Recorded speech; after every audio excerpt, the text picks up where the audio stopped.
আত্মসমর্পণ তো দূরের কথা, ট্রাম্পকেই হারালো ইরান। নিউ ইয়র্ক টাইমসের চাঞ্চল্যকর রিপোর্ট।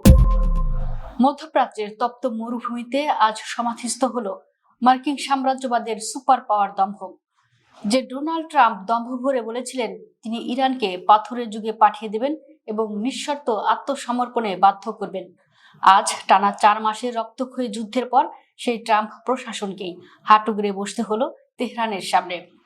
খোদ আমেরিকার প্রভাবশালী সংবাদ মাধ্যম নিউ ইয়র্ক টাইমস এক চাঞ্চল্যকর বিশ্লেষণে বোমা ফাটিয়ে বিশ্ববাসীকে জানিয়ে দিল, রণাঙ্গন ও কূটনীতি দুই জায়গাতেই চরমভাবে হেরে গেছে আমেরিকা। নিউ ইয়র্ক টাইমসের প্রতিবেদনে স্পষ্ট বলা হয়েছে, ট্রাম্প যে কঠোর লক্ষ্য নিয়ে যুদ্ধ শুরু করেছিলেন তার কানাকড়িও অর্জিত হয়নি।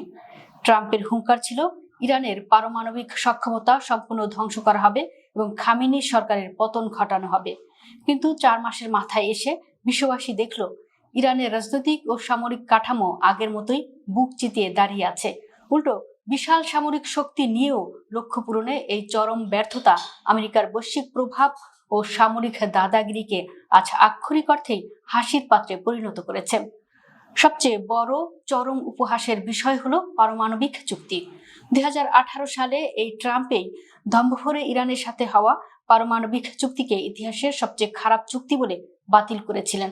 অথচ নিউ ইয়র্ক টাইমস ফাঁস করেছে 4 মাস ধরে বিলিয়ন বিলিয়ন ডলারের বোমা ফেলে এবং নিজেদের অর্থনীতি ধ্বংস করে আগামী 2 মাসের মধ্যে ট্রাম্প প্রশাসন সেই 2015 সালের পারমাণবিক চুক্তির কাছাকাছি একটি নতুন সমঝোতাতেই সই করতে বাধ্য হচ্ছে।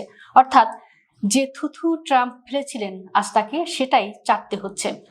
যুদ্ধবিরতির শর্ত হিসেবে হরমুজ প্রণালী দিয়ে আন্তর্জাতিক জাহাজ চলাচল স্বাভাবিক হওয়ার বিষয়টিকে আমেরিকা তাদের বিজয় হিসেবে প্রচারের চেষ্টা করছে, কিন্তু নিউ ইয়র্ক টাইমসের বিশ্লেষকরা এই দাবিকে জুতোর তলায় পিষে দিয়েছেন। তারা বলছেন এটি কোনো অর্জন নয়, এটি স্রেফ আগের অবস্থায় ফিরে যাওয়া। মাঝখান থেকে ইরান বিশ্বকে চোখে আঙুল দিয়ে দেখিয়ে দিল তারা চাইলেই হরমুজ প্রণালী বন্ধ করে পুরো বিশ্বের জ্বালানি বাজার ও মার্কিন অর্থনীতিকে পঙ্গু করে দিতে পারে। 4 মাসের এই প্রলয়ঙ্করী সংঘাতে ইরানের অবকাঠামোগত ক্ষতি হয়তো হয়েছে, কিন্তু তারা প্রমাণ করেছে অস্ত্রের জোরে একটি জাতির আদর্শকে ধ্বংস করা যায় না। হিজবুল্লাহ ও হামাসের দুর্বলতা কিংবা অর্থনৈতিক চাপ সত্ত্বেও ইরান আজ আলোচনার টেবিলে ছড়ি ঘোরাচ্ছে। নিউ ইয়র্ক টাইমসের এই প্রতিবেদন ট্রাম্পের কফিনে শেষ ব্রেক ঠুকে দিল। বিশ্ববাসী আজ পরিষ্কার দেখছে, অহংকার আর বোমার জোরে যুদ্ধ শুরু করা যায় ঠিকই, কিন্তু অকুতোভয় প্রতিরোধের সামনে সেই যুদ্ধের পরিণতি হয় ট্রাম্প প্রশাসনের মতোই চরম করুণ ও লজ্জাজনক।